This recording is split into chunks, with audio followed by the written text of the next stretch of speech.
Good morning. Lufthansa సమర్పిస్తున్న business breakfast షోకి స్వాగతం. సిరియాపై అమెరికా దాడులు ప్రారంభించింది. ఈ నేపథ్యంలో గ్లోబల్ ఈక్విటీ మార్కెట్స్ లో ఒక నెగటివ్ ట్రెండ్, నష్టాలతో కూడిన trading sessions across the world కనిపిస్తుంది మనకు. Japanese index, Nikkei or KOSPI or Straits Times ఇవన్నీ ఒక దశలో భారీగా నష్టపోయి ఇప్పుడు కొద్దిగా కోలుకొని ట్రేడ్ అవుతున్నాయి. అలాగే లాస్ట్ నైట్ లాభాలతో ముగిసిన యుఎస్ మార్కెట్స్ లో కూడా డౌ ఫ్యూచర్స్ 0.4% నష్టపోయి నష్టాలతో ట్రేడ్ అవుతుంది. సో ఎస్ఎక్స్ నిఫ్టీ కూడా ఒక నెగటివ్ నెంబర్తో ట్రేడ్ అవుతుంది. సో మార్కెట్స్ లో ఒక గ్యాప్ డౌన్ ఓపెనింగ్ కోసం ఇవాళ నిఫ్టీ సిద్ధంగా ఉంది. ఈ నేపథ్యంలో క్రూడ్ ప్రైసెస్ భారీగా పెరుగుతున్నాయి.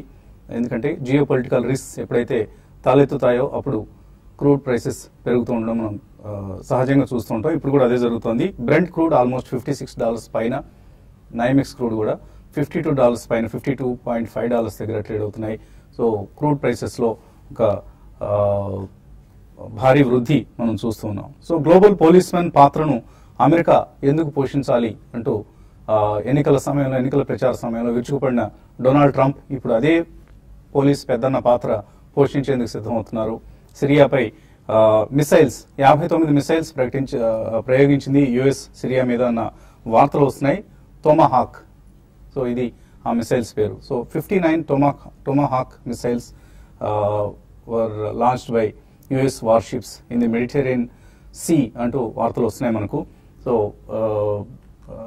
మళ్ళీ మనకు జియో పొలిటికల్ రిస్క్ ప్రారంభమయ్యాయి. నిన్న మనం అనుకున్నాం, నిన్న మార్నింగే నార్త్ కొరియా ఒక మిసైల్ను ప్రయోగించింది జపనీస్ సైడ్ ఉన్న సీ వాటర్స్లో అంటూ. సో దాని తర్వాత ఇప్పుడు తాజాగా సిరియా మీద యుఎస్ అటాక్స్ ప్రారంభించింది. సో ఎందుకు అటాక్స్ అంటే సిరియాలో అక్కడి ప్రభుత్వం పౌరుల మీద కొన్ని కెమికల్ వెపన్స్ను ప్రయోగించింది. సో ఆ chemical weapons, band chemical weapons ఏవైతే ఉన్నాయో దానివల్ల ఒక 100 మంది చనిపోయారు సిరియాలో అన్న ఒక వార్త వచ్చిన నేపథ్యంలో దానికి ప్రతిస్పందనగా అమెరికా దాడులు ప్రారంభించింది. సో మేము ఎకనామిక్ ఐసోలేషన్ స్టాన్స్ ఫాలో అవుతాం, అసలు ఎందుకు ఒక ఐసోలేషనిస్ట్ ప్లాట్ఫామ్ మీద యుఎస్ పనిచేయకూడదు, ఇలాంటి రకరకాల స్టేట్మెంట్స్ మనం డొనాల్డ్ ట్రంప్ నుంచి ఎన్నికల ముందు గమనించాం. సో ఇప్పుడు ఆయన మళ్ళీ జార్జ్ బుష్ కావచ్చు, ఒబామా కావచ్చు, ట్రంప్ కావచ్చు, ఎవరు వచ్చినా కూడా సిఐఏ అక్కడ ఏజెన్సీస్ చెప్పినట్లుగా నడుచుకోవాల్సిందన్న అంశం మరొకసారి రుజువు అవుతోంది. సో డొనాల్డ్ ట్రంప్ ఇప్పుడు మళ్ళీ తన పాత అమెరికా గత కొన్ని దశాబ్దాలుగా ఎటువంటి వైఖరిని అయితే అవలంబిస్తుందో అదే వైఖరికి డొనాల్డ్ ట్రంప్ కూడా మద్దతు పలక తప్పని పరిస్థితి. సో మేము ఎకనామిక్ ఐసోలేషన్ స్టాన్స్ తీసుకుంటాం అంటూ గతంలో ఆయన చెప్పారు. సో ఎకనామిక్ ఐసోలేషన్ స్టాన్స్ కూడా ఇప్పుడు వీగిపోయే, బలహీనపడిపోయే అవకాశం కనిపిస్తోంది.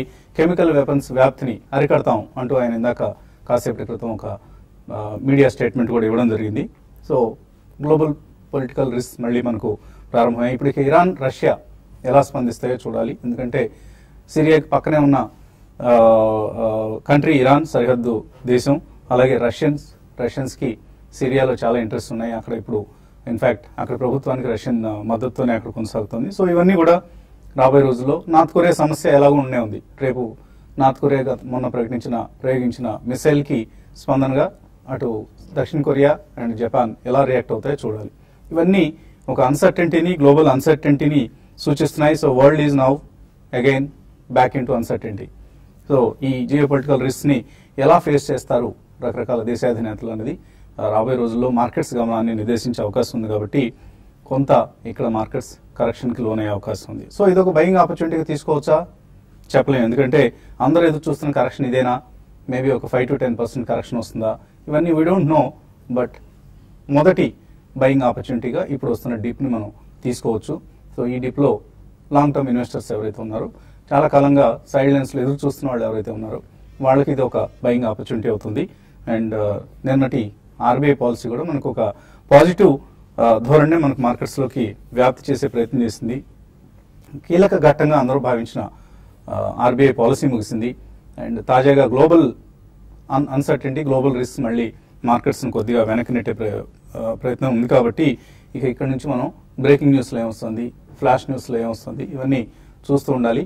తర్వాత మన బయింగ్ డెసిషన్స్ని ఎప్పటికప్పుడు రివ్యూ చేసుకుంటూ ఉండాలి. సో నిన్నేమో ఫెడరల్ రిజర్వ్ ప్రకటించింది వాళ్ళ బ్యాలెన్స్ షీట్ని ఇప్పుడు $4.5 trillion ఉన్న బ్యాలెన్స్ షీట్ని స్ట్రింక్ చేస్తాము, తగ్గించుకుంటాము, ట్రిమ్ చేసుకుంటాము అన్న ప్రకటన చేయడం జరిగింది. తర్వాత ఇవాళ ఈ సిరియా మీద యుఎస్ఏ అటాక్స్ ఇవన్నీ కొద్దిగా మార్కెట్స్కి నెగిటివ్ ఫ్యాక్టర్స్ కాబట్టి కాషస్గా కేర్ఫుల్గా ఉండాల్సిన సమయం ఇది. అండ్ ఆర్బీఐ పాలసీ వరకు అయితే ఏమీ రివర్స్ రెపో రేట్ అనుకోకుండా పెంచడం అనేది ఒక డెవలప్మెంట్. అదర్వైజ్ కొద్దిగా ఇన్ఫ్లేషన్ పట్ల కాషస్గా ఉండాలంటూ ఆర్బీఐ చెప్పింది. సో ఇన్ఫ్లేషన్ మేబీ రాబోయే రోజుల్లో 5%కి వెళ్లే అవకాశం కూడా ఉంది అంటూ చెప్పింది. కాబట్టి ఇప్పట్లో వడ్డీ రేట్ల తగ్గింపు అయితే ఇక ఈ ఏడాదికి లేనట్లే మన ఇండియన్ ఎకానమీకి సంబంధించి. మేబీ అనూహ్యంగా ఒక హైక్ ఉన్నా కూడా మనం ఆశ్చర్యపోనవసరం లేదు, ఎందుకంటే ఇంకా మనకు 8 months టైం ఉంది ఈ ఫైనాన్షియల్ ఇయర్కి సంబంధించి. కాబట్టి ఎప్పుడైనా ఒకవేళ వడ్డీ రేట్లు ఇన్ఫ్లేషన్ పెరిగితే మాత్రం వడ్డీ రేట్లు కూడా పెరిగే ప్రమాదం ఉంటుంది. ఇన్ఫ్లేషన్ ఏ మేరకు కట్టడి చేయగలుగుతుంది అటు ప్రభుత్వం ఇటు ఆర్బీఐ అనేది మనం వేచి చూడాల్సిన అంశం. ఈ నేపథ్యంలో బై అండ్ డిప్స్ ఎప్పుడు చెప్పుకుంటుంది.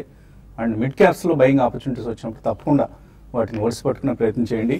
సో ఎలాగా వీటిని మనం ఈ బయింగ్ ఆపర్చునిటీస్ని వెతుక్కోవాలి అనే దానికి మనం 15th రోజు విజయవాడలో కండక్ట్ చేస్తున్న fundamental analysis and technical analysis వర్క్షాప్లో ఎక్స్పర్ట్స్ మీకు చక్కటి గైడెన్స్ ఇచ్చే ప్రయత్నం చేస్తారు. ఎందుకంటే మన ప్రోగ్రామ్స్లో కూడా మనం ఎప్పటికప్పుడు చెప్తూ ఉంటాం, కానీ ఇక్కడ ఉండే ½ an hour time are rather యూట్యూబ్లో కలుపుకున్నా కూడా 1 hour టైంలో మనం డీటెయిల్డ్గా విపులంగా చెప్పడం కష్టం. కాబట్టి ఇటువంటి వర్క్షాప్స్లో మరింత డీటెయిల్డ్గా విశదీకరించి విపులీకరించి చెప్పేందుకు అవకాశం ఉంటుంది. కాబట్టి try to attend that workshop.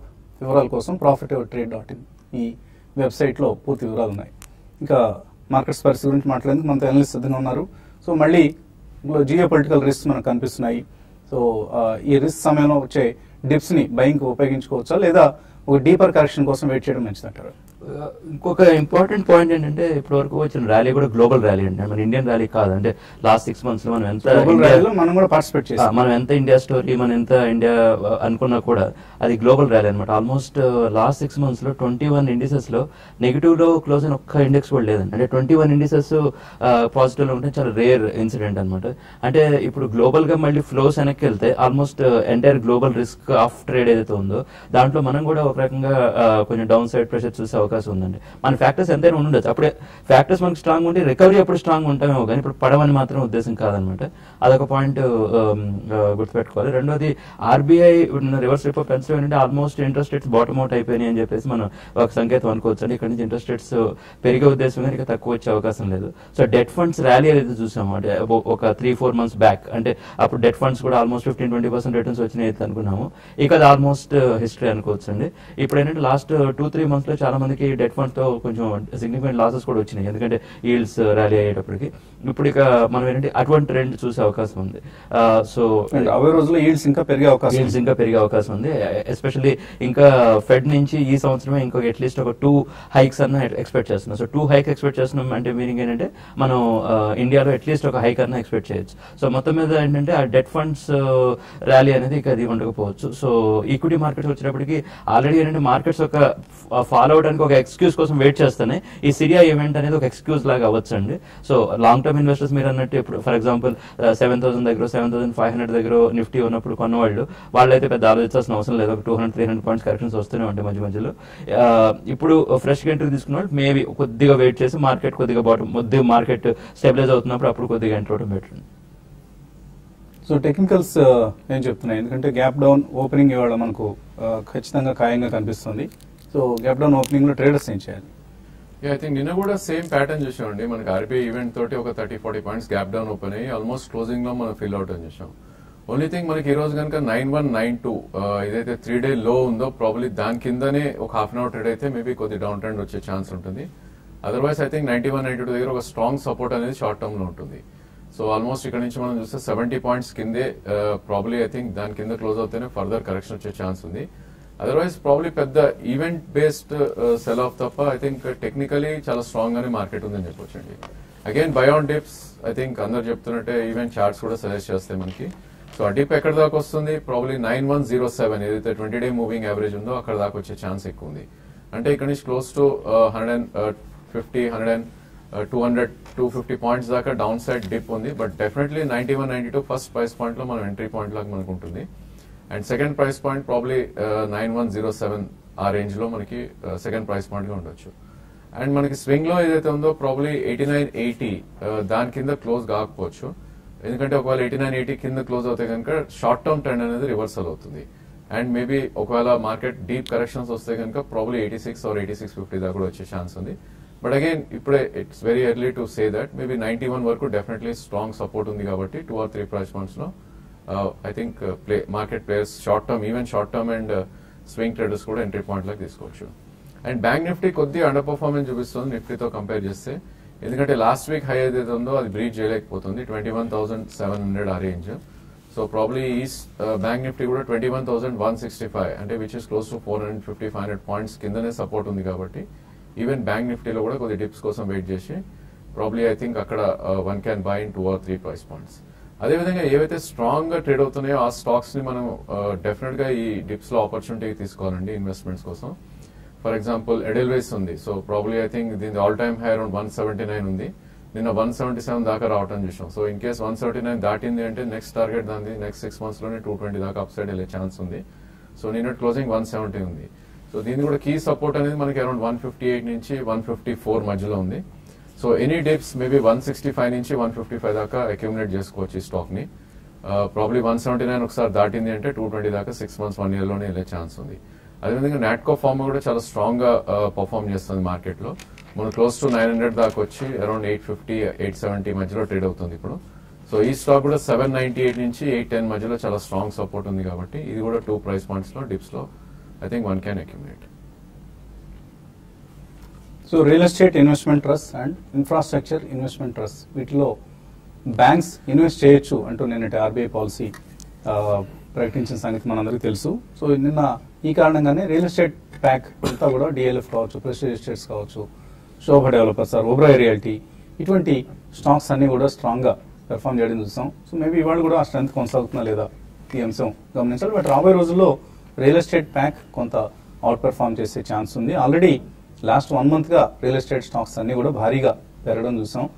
In fact real estate index is the sectoral indices లో top gainer in the last 1 month. So keep an eye on real estate stocks. Strong companies లో డిప్స్ లో కొనుగోలు చేసేందుకు మంచి అవకాశం కనిపిస్తుంది. ఇక్కడ గుంటూరు నుంచి Shesh Reddy first caller. Hello sir, ఈ ఆమ్టెక్ గ్రూప్ గురించి కొంచెం సార్. ఏదండి?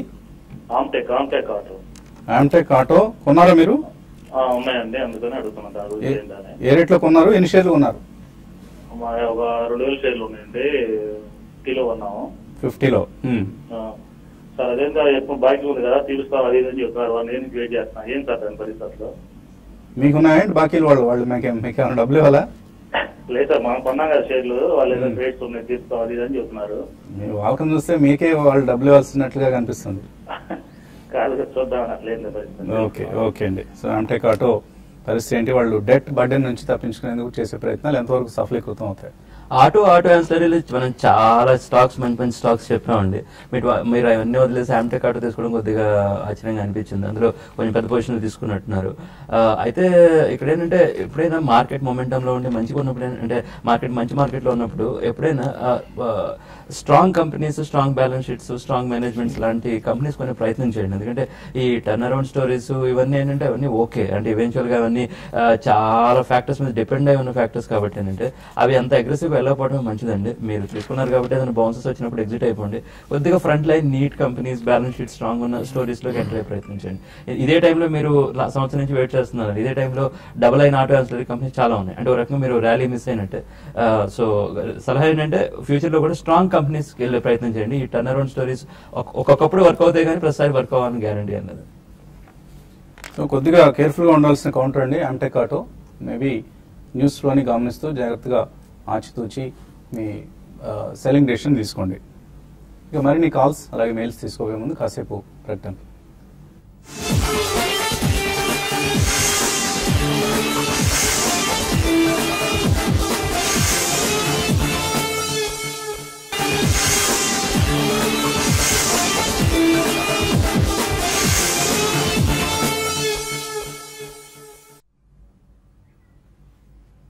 లుఫ్తాన్సా సమర్పిస్తున్న బిజినెస్ బ్రేక్ఫాస్ట్ షోకి తిరిగి స్వాగతం. స్టాక్ మార్కెట్స్ లో ఇవాళ ఒక నెగిటివ్ ఓపెనింగ్ కోసం మార్కెట్స్ సిద్ధమవుతున్నాయి. అలాగే డాలర్తో స్ట్రెంత్ పుంజుకుంటున్న రూపాయి ఇవాళ ఎలా ఓపెన్ అవుతుంది? నిన్న 64.5 దగ్గర క్లోజ్ అయిన సంగతి చూసాం మనం. సో ఇవాళ డాలర్తో రూపాయి ఎలా ఓపెన్ అవుతుంది, ఎలా ట్రేడ్ అవుతుంది అనేది కూడా ఆసక్తికరం. తర్వాత కాలర్ లైన్లో ఉన్నారు. మిర్యాలగూడ నుంచి వెంకటేష్. అడగండి వెంకటేష్. సార్ గుడ్ మార్నింగ్ అండి. నేను జిందాల్ స్టీల్ పవర్ తీసుకున్నాను అండి 65 లో. నేను లాంగ్ టర్మ్ కోసం వెయిట్ చేయొచ్చండి ఇంకా? లాంగ్ టర్మ్ కోసం జిందాల్ స్టీల్ మీద ఎందుకు బెట్ చేస్తున్నారు? 64 లో ఇస్తున్నాను అండి. 64 కొన్నారు కరెక్టే. ఎందుకు జిందాల్ స్టీల్ సెలెక్ట్ చేస్తున్నారు?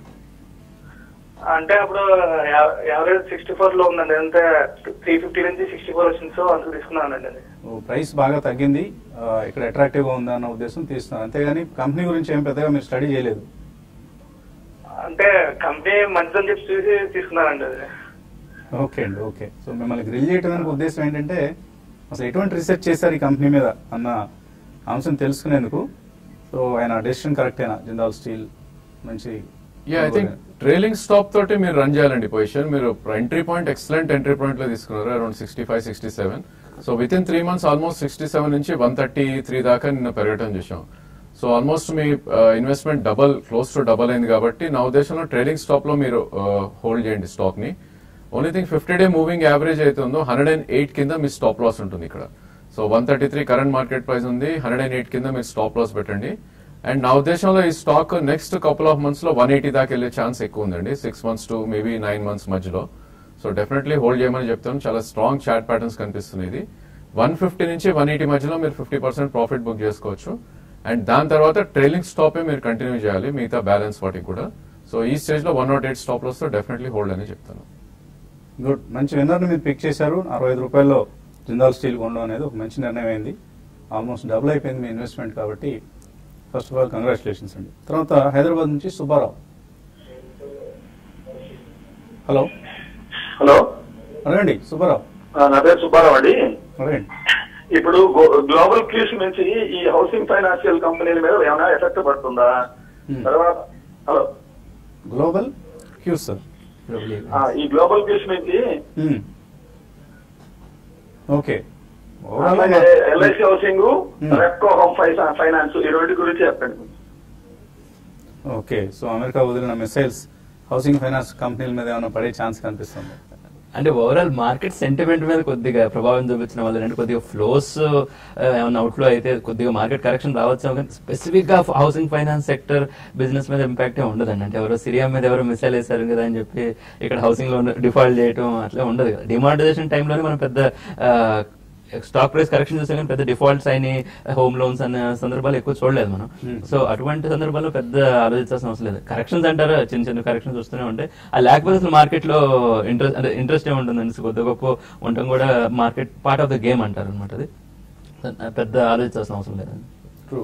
కాబట్టి మీరు ఓవరాల్ మార్కెట్ డైరెక్షన్ గమనించండి, అంతేగాని ఈ గ్లోబల్ క్యూస్ ప్రభావం ఒక సెక్టర్ మీద, మన ఇండియాలో ఉన్న ఒక సెక్టర్ మీద ఉండే అవకాశాలు తక్కువ ఉంటాయి.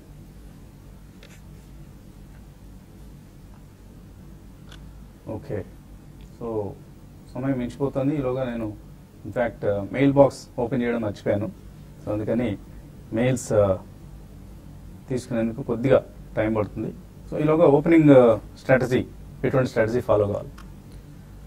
ఐ థింక్ నిఫ్టీ ప్రకారం చూస్తే కనుక నిన్నటి లో ఏదైతే ఉందో 9215, సో ప్రాబ్లీ అక్కడ ఒక స్ట్రాంగ్ సపోర్ట్ ఉండే ఛాన్స్ ఉంటుందండి. ఆల్మోస్ట్ ఇక్కడ నుంచి around 50-60 points gap down open అయితే ఐ థింక్ స్వింగ్ ట్రేడర్స్ కానీ షార్ట్ టర్మ్ ప్లేయర్స్ కానీ ఎంట్రీ పాయింట్ గా మనం తీసుకోవచ్చు అది. అండ్ 3-day లో ఏదైతే ఉందో 91-92, అంటే క్లోజ్ టు ఒక 20-25 పాయింట్స్ స్టాప్ లాస్ పెట్టుకుంటే కనుక లాంగ్ పొజిషన్స్ క్రియేట్ చేయొచ్చు. ఎందుకంటే ఎనీ ఈవెంట్ ప్రాబ్లీ మనకి బయింగ్ రావడమే చూస్తున్నాం. అండ్ సెల్ ఆఫ్ అనేది ప్రాబ్లీ 81-92 కింద క్లోజింగ్ బేసిస్ మనకు వచ్చే ఛాన్స్ ఉంది. కాబట్టి ఎవరైతే intraday or maybe 1 or 2 days కోసం 20 పాయింట్స్ రిస్క్ తీసుకుంటారో, సో ప్రాబ్లీ వాళ్ళు 92-20 or 92-15 మధ్యలో లాంగ్ పొజిషన్స్ అటెంప్ట్ చేయొచ్చు with stop loss of 91-90. And ఈ రోజు గ్యాప్ డౌన్ ఏదైతే ఉందో నెక్స్ట్ 1 or 2 days లో ఫిల్ చేసే ఛాన్స్ ఎక్కువ ఉంటుంది. సో రిస్క్ 20 రూపీస్ ఉంది అండ్ రివార్డ్ 45-50 పాయింట్స్ ఉంది. కాబట్టి ఐ థింక్ లాంగ్స్ అటెంప్ట్ చేయడం ఇట్స్ ఎ గుడ్ ఐడియా. డివి రమణ హైదరాబాద్ నుంచి మెయిల్ పంపించారు. ఆయన 1 లక్ష రూపాయలు ఇన్వెస్ట్ చేస్తారట, only 3 to 4 months. Natco pharma, GSC housing, Godrej properties, Piramal enterprises, Hester bio, Pidilite industries, Edelweiss. అంటే వీటన్నిటిలోనూ ఇన్వెస్ట్ చేస్తారా లేకపోతే ఏది బెటర్ అని అడుగుతున్నారా? మీరు కరెక్ట్ గా రాయలేదండి. సో ఏమైనా వీటిలో షార్ట్ టర్మ్ హిట్ అయ్యే కంపెనీస్ ఏమైనా కనిపిస్తున్నాయి? ఐ థింక్ మూమెంటం ప్లే కోసం definitely Edelweiss and Natco suggest చేస్తానండి with 1 or 2 price points dips లో. So Natco probably 810 downside వచ్చే ఛాన్స్ ఉంది. సో 2 ప్రైస్ పాయింట్స్ లో మీరు అది పిక్ చేయండి. అదేవిధంగా ఎడెల్వేస్ కూడా మేబీ 158 నుంచి ప్రాబ్లీ 154 దాకా డౌన్ సైడ్ వచ్చే ఛాన్స్ ఉంది. ఈ 2 స్టాక్స్ ని షార్ట్ టర్మ్ కోసం 3 to 4 months కోసం డెఫినెట్లీ పిక్ చేయొచ్చు. అండ్ ఈవెన్ షార్ట్ టర్మ్ లోనే 8 to 10% దాకా అప్ సైడ్ వెళ్ళే ఛాన్స్ ఎక్కువ ఉన్నాయి స్టాక్స్. మీరు స్టాక్స్ మంచి చెప్తున్నారు, మార్కెట్ లోకి వద్దాం అనుకోవడం మంచి ఉద్దేశం. అన్ని ఉన్నప్పుడు 3 to 4 months 3 to 4 years చేయండి దాన్ని. అప్పుడు వీటన్నిటిలో ఆల్మోస్ట్ మల్టీ బ్యాగర్స్ అయ్యే ఛాన్స్ ఉందన్నమాట. అంటే జస్ట్ టైం పీరియడ్ ఒకటి మనం రీడిఫైన్ చేసుకోగలిగితే స్టాక్ సెలెక్షన్ చాలా బ్రిలియన్ స్టాక్ సెలెక్షన్. మంచి స్టాక్స్ సెలెక్ట్ చేస్తున్నారు. కాకపోతే మీ టైం ఫ్రేమ్, మీరు నిర్ణయించుకున్న టైం ఫ్రేమే కరెక్ట్ గా లేదండి. 3 నుంచి 4 నెలల బదులు జగన్నాథ్ గారు చెప్పినట్టు ఇంకా ఎక్కువ టైం ని కేటాయించండి. అలాగే Exide Industries, green ply, SRF ఇవి 2 to 3 years కోసం ఎలా ఉంటాయి? దాసం వెంకట్ అడుగుతున్నారు. మంచి సెలెక్షన్ బాగానే ఆలోచించినట్టున్నారు. స్టాక్ సెలెక్షన్ బాగానే ఉంది. 2 to 3 years పాయింట్ తీసుకోవచ్చు, 3 తీసుకోవచ్చు. సో తప్పకుండా తీసుకోండి. అన్ని కూడా మంచి స్టాక్స్ ని మీరు సెలెక్ట్ చేస్తున్నారు. సో ఇంకా చాలా మెయిల్స్ ఉన్నాయి, అలాగే కాలర్స్ కూడా టెలిఫోన్ లైన్ లో వెయిట్ చేస్తున్నారు. వీరందరినీ మనం సమాధానం పరుద్దాం యూట్యూబ్ ప్రసారంలో కలుసుకున్న తక్షణమే. సో ఒక కొద్ది విరామం తర్వాత మళ్ళీ యూట్యూబ్ ప్లాట్ఫామ్ లో కలుసుకుందాం. Keep watching TV5.